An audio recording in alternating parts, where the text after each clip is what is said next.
I'll call the meeting back to order. Thank you, Uncle Wade. Okay.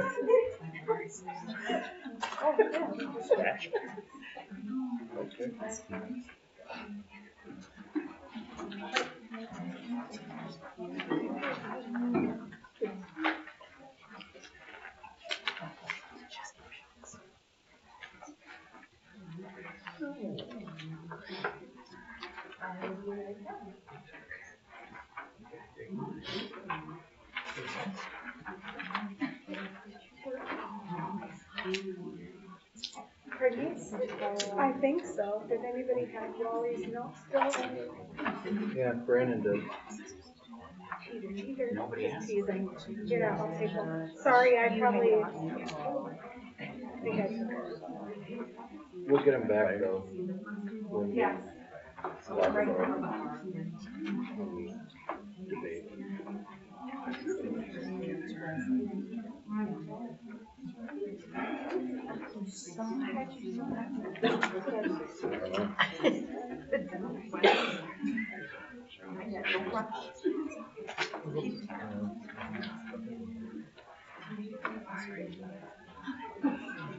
Yeah, sorry, I missed you. I waved at you. Hi,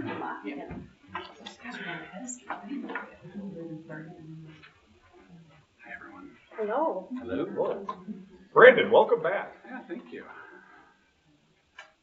So, tonight, you've introduced yourself once before. Yeah. So if you'd like to do a little bit again, there's some people here tonight that weren't here last time, and then Darcy here will start the questions once you introduce yourself again and tell us a little bit about yourself. Sounds great. Thank you.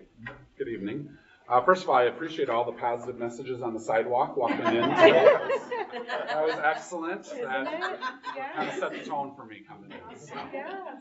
Brandon Munson. I am currently the superintendent with the North Crawford School District, which is in southwest Wisconsin, about an hour south of La Crosse, so not too far away.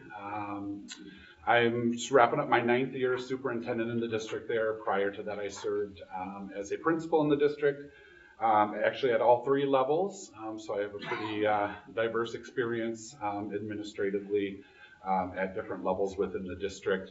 Have served as a teacher primarily at the middle school level, middle school math and science. Have done a variety of coaching over the years athletically. I'm a UW La Crosse graduate, undergrad, and then I have a couple of degrees from UW Superior and also Viterbo University. My wife actually works at Gunderson in La Crosse. She works in the cardiac area there.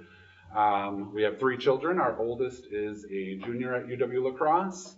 Our middle child is a senior in high school, graduating in about a month and a half here. And then our daughter is a 5th grade student. And so it's been a blessing to be in the same school district as my children as they grow up. We love being outdoors. We do a lot of kayaking, hiking, that type of stuff as family. Otherwise, those with kids know that their hobbies often become your hobbies.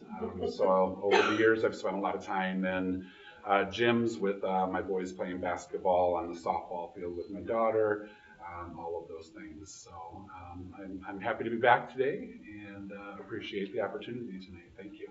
Thank you. Thank you. All right, let's start off and ask, how do you develop a yearly budget?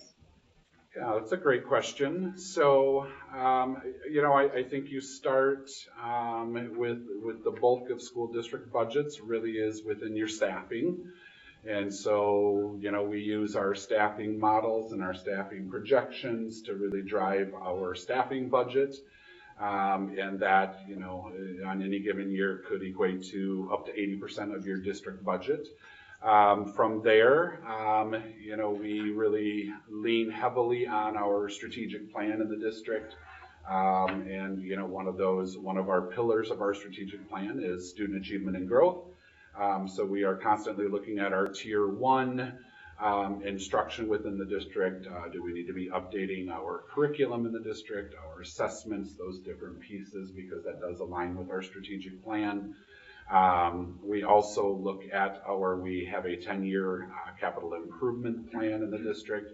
That's really our guide and our roadmap to determine what capital projects we need to consider doing in the district. And so we will allocate certain budgetary dollars to those projects. And then, really the rest is just really looking at what our priorities are that we've set through either, again, our strategic plan in the district or our board goals or other areas that our staff have identified as important within the district. Thank you. Thank you. Question number 2. How are you preparing for emerging Minnesota state level financial pressures that would impact district budgets? So I would say, to be very transparent, I know Minnesota finance, school finance, has some differences with Wisconsin. So that is something that I, obviously would need to jump in and learn and, find somebody to work with on that. But what I can say is, I think, again, having as many processes established in the district as possible to be proactive to meet what those financial pressures may be. So that's everything from, looking at 5-year enrollment trends, to look at where is our enrollment going to be, 5 years from now, and how is that going to potentially impact our staffing and being able to plan for those things. Again, the facility is a big piece. What are our facility needs? Hopefully we've identified what those are through, either a capital improvement plan or some strategic planning on that. And, it's beginning to identify what those things are and budgetarily looking for ways that we can set money aside to address what some of those things are. So I think it's really, there's kind of a 2-pronged approach to this. And again, there may be some intricacies within the Minnesota side of things that I'm just not familiar with at this point in time. But generally speaking, when it comes to budgeting, first and foremost, it's being proactive. And that's really hard to do if we're trying to operate year to year and not looking, a little bit more long-term down the road. And, again, a lot of that is looking at enrollment trends, looking at staffing, looking at your facility needs, all of those different things. Thank you. Thank you. How do you keep the strategic plan a living document rather than a static one? Yeah, that's, we're guilty of that in education from time to time, whether that's curriculum, writing, strategic plan, other plans that we may have in a district. We write them and then we stick them on a shelf and we tend to forget about them. I think, first and foremost is you're visiting those at the very least on an annual basis. So in the case of a strategic plan, we're looking at that plan at least every year. Staff are engaged in that plan, whether it's the initial development of the plan or whether that's, revisiting or reassessing the plan on an annual basis. Staff have to be engaged in that process. It's imperative that staff are involved in those conversations and those decisions as much as it is, ourselves as administrators or as school board members.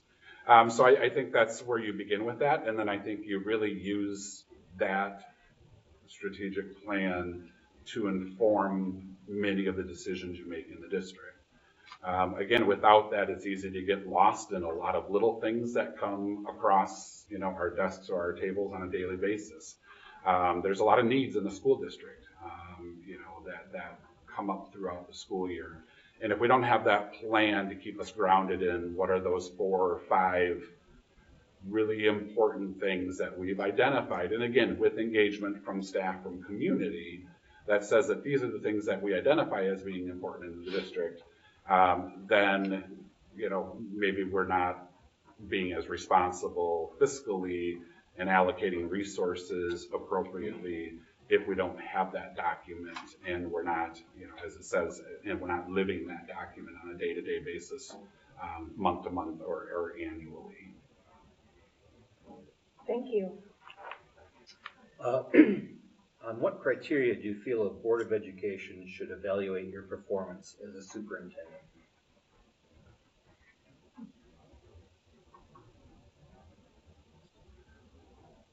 Well, I'm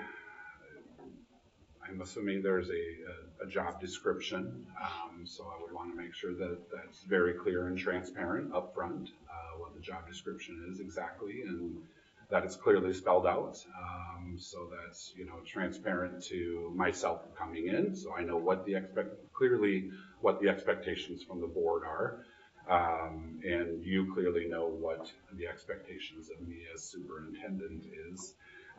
So that's where we would start, and then I think it's really looking at whatever the evaluation tool is that is used.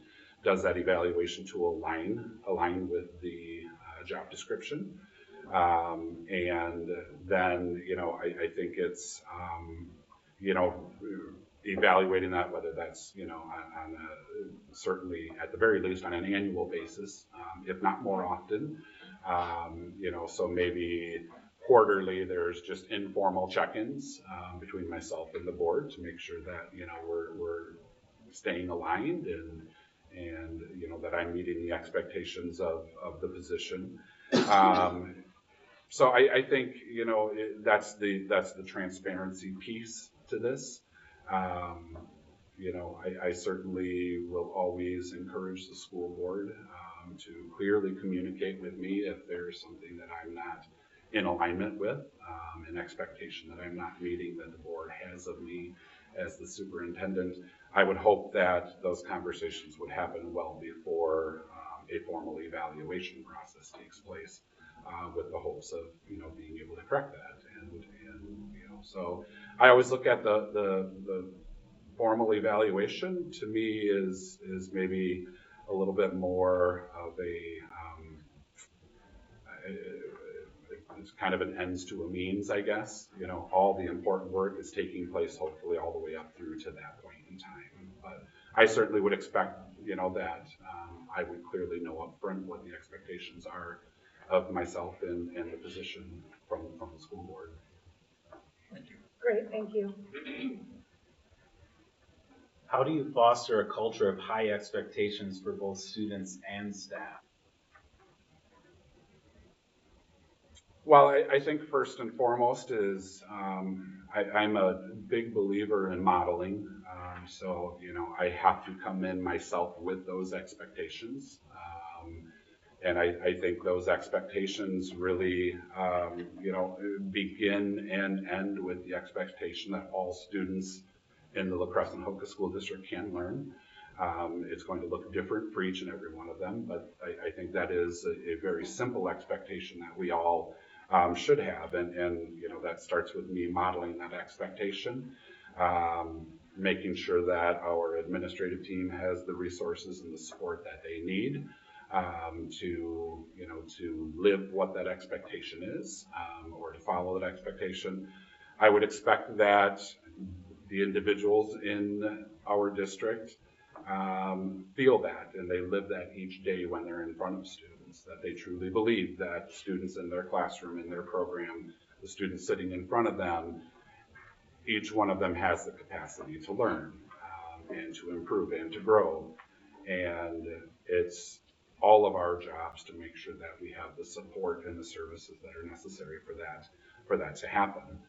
I think it's, you know, again, having those very clear and transparent conversations and expectations, and engaging the, you know, the community in those expectations.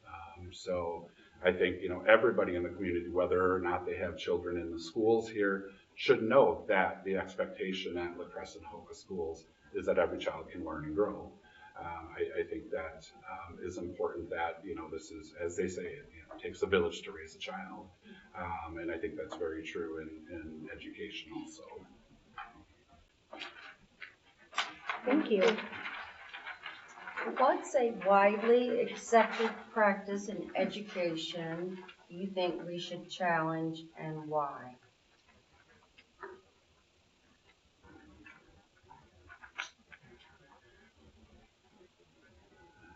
an interesting question. I think once, I will say this has gotten better, so I'm not trying to skirt the question here. I think once upon a time, it was widely accepted that we need to teach kids to be intrinsically motivated to learn and behave and do well in school. That's something that they should just want to do when they walk into our doors. Like, it should just be there. Like, we shouldn't have to put a carrot in front of them, so to speak. And I think we've shifted that mindset a little bit. Certainly that's the goal. That's where we want to get to. But we also know that similar to how we have to teach certain concepts in school, how to write a paragraph, a topic sentence, supporting all of those things. We also have to teach many of our students how to behave appropriately, what the social expectations are at school, what the academic expectations are. And I think we need to teach those things, and in many cases, and again, this is going to look a little bit different at the elementary level as it does at the middle school, certainly as it does at the high school. But I don't think there's anything wrong with having extrinsic awards or rewards when kids are meeting those expectations. So whether that's a picture on the Facebook page, and I know there's a bucket filler program that goes on, and that's exactly what that is. That's an extrinsic award or reward for students, meeting expectations, going above and beyond, doing good things, all of that. I don't think there's anything wrong with that. Again, I think we all agree the ultimate goal is for that to be intrinsic at some point in time, but many of our students aren't there developmentally, and we need to teach that, and sometimes it's very effective to have those extrinsic motivators for students. Great, thank you. How do you maintain strong relationships with union leadership while also advocating for district goals? So I'll start again in all transparency. If you're familiar with Wisconsin schools, back in 2011, we had something go into place in Wisconsin called Act 10, which by and large abolished collective bargaining in the state of Wisconsin. Now we do have, our teachers union does have the ability to recertify in our school districts, but there's, I would say, really very little collective bargaining power that the unit itself has. I became a superintendent post Act 10. I have very little experience in formal negotiations with the union. I will say, however, one of the things that our unions are able to collectively bargain are CPI increases on base wages, and then how those wages are distributed in the salary schedule. We actually have not, our union has not recertified in the last 2, maybe even 3 years now in our school district. I have not stopped doing what we've always done in our district, and that means meeting with our teacher leaders, our support staff leadership, to really, again, have those transparent and open conversations with those individuals to say, here's where the board is at right now. Here's what they're thinking. We're looking at this for a health insurance increase. This is where we feel comfortable what we can do with salary or wage increases. So I think, point being with that is, again, I certainly would want to open up dialogue with that individual or those individuals that are involved in the union here, and have, to start building that relationship. I think in the end, we all have the end goal is we want to be able to compensate our individuals as fairly as possible in the district, while still obviously being able to operate the district efficiently and effectively. It's just a matter of how do we get, to that point. And again, I think that's where those transparent conversations, building those relationships, building that trust between all of us makes that process a little bit easier. And then I think, again, going back to some of those processes is really having some of those guiding principles in place through your strategic plan, through your staffing plan, through your budget, whatever that might look like, to say, hey, I understand this is where we want to be with wages and salaries, but, we have these facility needs right now. We have these needs. We have to replace curriculum at the middle school for this purpose, whatever all of those different things are, and really coming to that mutual understanding, but using those processes and those guiding documents to, to inform those conversations and decisions.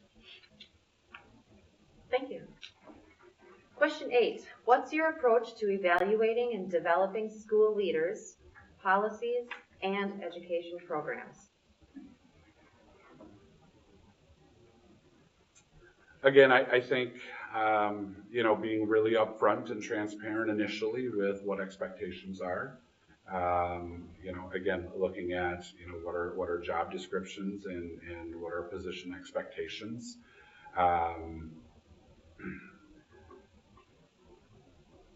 As I had stated earlier, I'm a really strong believer that, and whether this is, a principal evaluating a teacher, evaluating a support staff person, that formal evaluation that comes at the end of the year or in the spring or, whenever that occurs, is really, a technicality. The real evaluation is ongoing and happening constantly throughout the year, and that can look very different. That those can be very informal conversations in the hallway. Those can be more formal conversations where you pull a person in and you sit down and you talk about, expectations and why are we not, why are we falling short of those expectations, whatever that might be.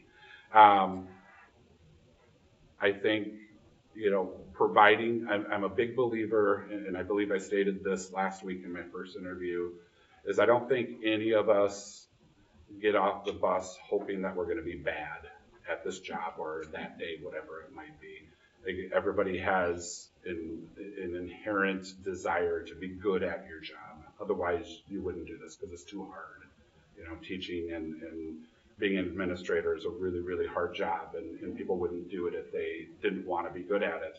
And so I think it's providing that support in those areas where maybe somebody is falling short. So, is there a mentor, in a neighboring district or even within your own district that you could partner that person with to provide some additional support and mentoring? Is there some professional development that we can send that person to, and work with that leader in some of those areas? So, I think it's really ongoing identification, early intervention. Again, the goal is we don't want to get to the end, and that's the first time that Mr. Feldman is hearing that I believe there's a deficiency in this area. That's something that he and I would have been having ongoing conversations, and we would have intervened very early in that area as an example. As far as evaluating and developing policies, again, not entirely clear how that works in this district, but I think, personally we work with a company that does policy development for us. We meet quarterly. We have a policy committee of the school board. It's 3 individuals, and we sit down and we look at our policy recommendations and any changes that we need to make. I will engage our district leadership in those conversations. So let's say, for example, it's a graduation policy. I make sure that our school counselor and our high school principal are directly involved in those conversations of that policy change. Eventually, then that certainly comes forward to the full board for discussion and approval of those policies. So that's kind of the basic approach that we use in our district for policy evaluation and development. And then education programs, I'm a big believer in, we have to look at the data. We should always be doing, constantly assessing, what's happening in our programs, how are kids learning, how are kids achieving in those. I saw the CTE facility in the high school today, and that's just really phenomenal, and a lot of great things going on out there. But, hopefully we're evaluating those skills that the students are learning within those areas. Are they taking those once they leave our district? Are they applying those skills that they learn? And do we have data on that? What's the job placement of our students that go into the workforce? All of those things. And so I think our education programs, again, in education, sometimes we fall guilty to the next shiny object. Because I heard in this district that, hey, this is really great and we need to do this in La Crescent, which is great. We have to start somewhere, but I'm really a believer in we need to always fall back on the data. And is it working? And are we seeing the results that we hope to achieve by, bringing in this program or developing this program, whatever that may be. Great, thank you. Question number 9, what does a good superintendent relationship, what does a good board superintendent relationship look like to you, Brandon? Yeah, that's a great question. I think there's a lot of aspects to this. First and foremost, I would say I think it's very wise for us to live by the statement of I won't surprise you, please don't surprise me. That's the transparency piece. We need to keep that open line of communication. I do that personally with weekly updates to our school board on things going on in the district. Sometimes it's more often if it's something a little bit more urgent that the board needs to be kept abreast of. So I think there's that piece, that ongoing communication piece. I believe there's also an ongoing development piece to this, in that we all need to be on the same page as to what is the role and responsibility of each of us in our respective positions. I would say by and large, I've had a very good relationship with our board, but that's not by accident. We put a lot of time in development. We meet quarterly with administrative board retreats where we revisit our district goals.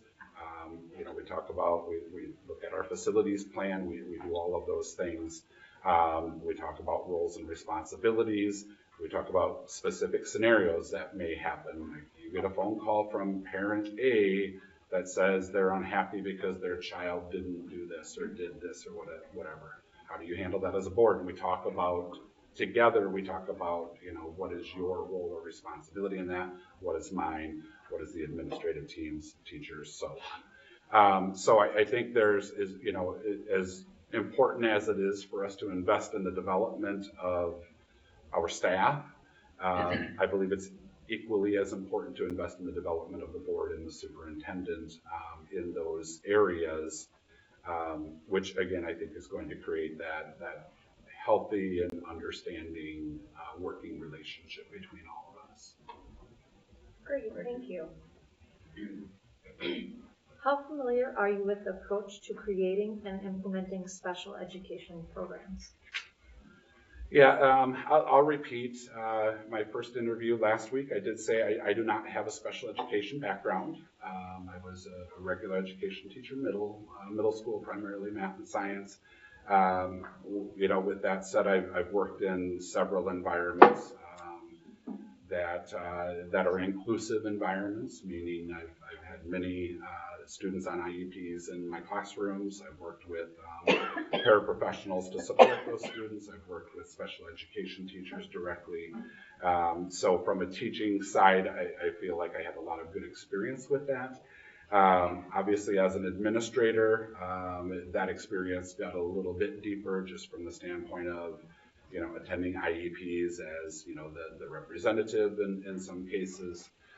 So familiar with that process as a principal. And then, from my lens as a superintendent, I really look at that as hiring the best people for those positions, putting people in positions and providing them with the support to be successful with that. So in this case, when it comes to special education programs, for me, that starts with my leadership.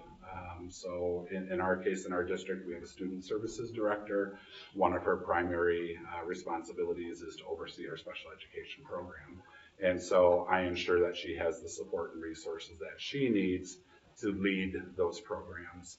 And then that trickles down from her, down to the teachers to make sure that they have what they need to be effective in the jobs that they do, the teachers, and then finally, our support staff.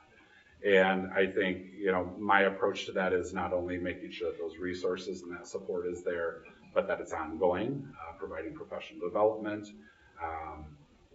again, making sure that, as we say, that the staff that work with our special education students have all the tools in the toolbox that they need to be successful. So now I do understand that in La Crescent, things are structured a little bit differently with the Hiawatha Valley and that partnership and relationship. And so that would really be, I feel my task to make sure that I'm keeping open lines of communication with their leadership. And, if there's something that is being communicated to me that maybe isn't as effective as it could be, it's really, communicating that to them, trying to find a resolution to that, to again, ultimately make sure that our individuals that are working directly with kids have the support and the resources that they need. Thank you. What is your plan to effectively communicate with each stakeholder group, students, staff, community, and parents? Please be specific. Well, I think honestly, with all of those groups, I think it starts with boots on the ground. Really, I had the great opportunity of being in the building today. I got introduced to Mick Jagger in your high school today. I don't know high school teachers if you knew that Mick Jagger was in your building, but he introduced himself to me today, so that was I was honored to have that privilege. Heather or Mr. Feldman can explain to those that have no idea what I'm referring to right now. But honestly, I mean, that's an example, like just being in the hallways and being present and popping into rooms and having, those informal conversations. Like I said, that really applies to, to all of those stakeholder groups. So I think that's really where it begins. And I think that's where the bulk of my time has to be invested, because I think that's where the most authentic communication happens, is when you're with people. But aside from that, or I should say above and beyond that, I think it's really being as diverse in our communication as we can be, because we know the different stakeholders, whether it's in our schools or in our community, respond differently to varied communication styles. And so, for some people, putting stuff on Facebook works perfectly. A lot of people spend a lot of time on Facebook. They love to see those things. They love to learn about them through Facebook. But we do have people in our population that don't do social media or do very little of it. And so we need to make sure that that's just not the only communication method that we're using. And so, sometimes that's, email blasts with updates from the district. Sometimes that's working with local media to make sure that we're utilizing that as much as possible, whether that's the local newspaper or any other media that we have available to us. Written newsletters, electronic newsletters. Again, I don't think there's one style or one method of communication that we can rely on and be assured that it's going to reach our population to be the most effective for everybody. And so I think we need to make sure that we're using varied approaches, across the district. But again, to wrap that up, to me, that really starts with just being present and being in front of people and having conversations. Great. How do you bring resolution to complaints within the district?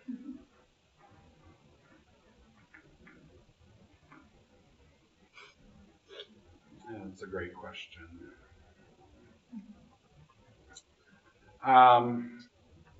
Well, I think resolution, honestly, is going to look different. It's going to be situational. It's going to be individualized.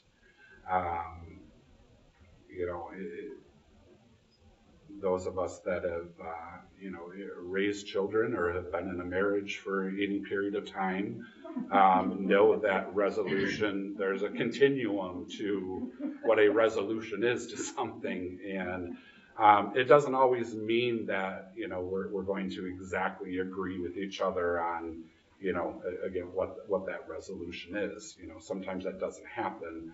But I think, again, if we've got that respectful and trusting working relationship with each other in the district, I think, we can all be professional and understand that, sometimes this is how something has to get resolved. And it doesn't always mean that both parties are going to walk away 100% satisfied in certain situations. Sometimes it does mean that, but I think, the important part leading up to that is, I myself, if I'm directly involved in this, is making sure that I've listened, so have I taken the time to really listen to, whatever the complaint is, and who it's from. I think too often we try to jump in and resolve that complaint immediately before we've taken the time to really listen and try to understand. And so I think it starts with that, and then I think it's just ongoing conversations from that point in time. And again, I don't think there's never just one single resolution that works for every situation. But I think that process is important to follow for every complaint. And then whatever resolution you arise at, hopefully there's at least a mutual understanding behind it. And our last question, how do you ensure we're meeting the needs of the whole child regarding mental health and nutrition?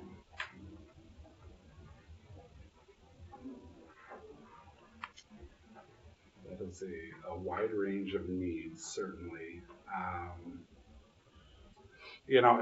I'm going to go to the feedback part of this question. I think, how are we soliciting feedback from students as to what their needs are? I'll tackle the mental health piece of that first, because we know how prominent that is in our schools and our classrooms. So whether that's doing some informal surveys with students all the way up to something as formal as the Youth Risk Behavior Survey, which I believe some of those questions are a part of the Minnesota state report card, or your district report card. I did see some of that data. So I think it's really ascertaining from kids how they're feeling about things. So do they trust the adults that they see on a daily basis? Do they feel like people like them? Do they have connection with the adults? Do they have connection with each other, with other students? So I think it's really surveying students and making sure that we're listening to what those needs are, that we're putting programs and supports in place to support students. An example is, over the last several years in our district, we now have 4 outside counselors or counseling agencies that come into our district to provide mental health support for our students. What we were finding, we're at about 60% poverty rate in our school district in totality. Oftentimes, mental health goes along with poverty, unfortunately. And those are often the students that have the most difficulty accessing mental health supports for a variety of reasons. Maybe there's not a working vehicle to drive them, to their appointment, their counseling appointment. Mom and dad can't take work off, or single parent. There's a variety of reasons. And so for us, rather than taking leading the horse to water, we brought the water to the horse, and said, okay, we got them in school here. We can now just pull them out of class for 20 minutes and provide that counseling support. And it's not one of our staff members. It's a professional counselor that does this. So I think that's an example of something we have done as a district to respond to what those mental health needs are in our school district. As far as nutrition, I think a lot of that, is in alignment with that. It's talking to kids, and parents and community members. It's trying to balance. Obviously, as we know, there are budgets that we have to maintain. We would love to serve the best food every day to our kids, but sometimes budgetarily that's not feasible, and so we have to balance. Still hopefully serving nutritious meals and food to kids, while at the same time maintaining budgets. But I think again, it's ascertaining and gathering that data from our students, from our parents, from our staff members, as to the quality of our nutrition program, and then are there things that we can do to better support that. Again, example, for us is we're very big into grants in our food service program. We've had fresh fruit and vegetable grants where, we get money to serve fresh fruits and vegetables every day to kids. We had local produce grants where we buy local produce and local meats from producers and farmers in our area to serve the kids. So I think it's really looking outside the box as to what other supports and programs can we bring in to enhance that program, which in the end is going to be better for kids and staff. Thank you. Great, thank you.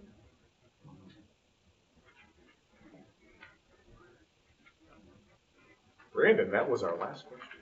Great. Do you have any parting thoughts or questions for us? I think I exhausted most of my questions throughout the day today. The administrative team was very gracious and being patient with me and the questions that I had. I guess maybe one is going back to that topic of board development, and that superintendent board relationship roles, responsibilities piece. Is there something that you all currently do or have done in the district along those lines? Again, just to kind of develop all of us, so we're all kind of working towards that common goal, but doing it within our respective roles and responsibilities in the district. I know we have annually an MSBA convention that we usually attend. As many of us that can attend usually do, and that's every year. But as far as retreats, I know that's something we've discussed. I believe it's within our policy. It needs to be within the district lines, which can sometimes be a barrier. So it'd be interesting to hear how you've been able to skirt some of those challenges when you're having a retreat with the board that you don't want necessarily an open meeting with a retreat. So it'd be interesting to see. Yeah. Thank you. We don't like surprises either. So I like that you said that. So I think that's an honest communication that we want to have with that is, none of us really care for that. So an honest, frank discussion, lots of times, how are we going to move forward on issues? And what do you need from us? What can we get from you? That's what we want to do. Mm-hmm. Great. I don't think I have any other questions off the top of my head right now. Like I said, I exhausted quite a few questions throughout the day in conversation with Mandy and the team, so that was very helpful. That's great. Thank you so much for your time. Yeah, well thanks done. a lot, Appreciate it. Yes, I appreciate it. Thank you. Travel safe. Yeah, will do. Thank you. You got some beer down that way, maybe? I hit one 2 weeks ago. Oh, there you go. Yeah, All so right. My vehicle is currently in the shop as we speak. I almost hit a turkey yesterday, and it was flying. As they say, when you live rurally, if you haven't hit a deer, you haven't lived there long. It's not if, it's when. Take care. Motion for 15-minute recess? Second. Motion for 15-minute recess and seconded. All in favor signify by saying aye. Aye. Opposed? Would 15 minutes.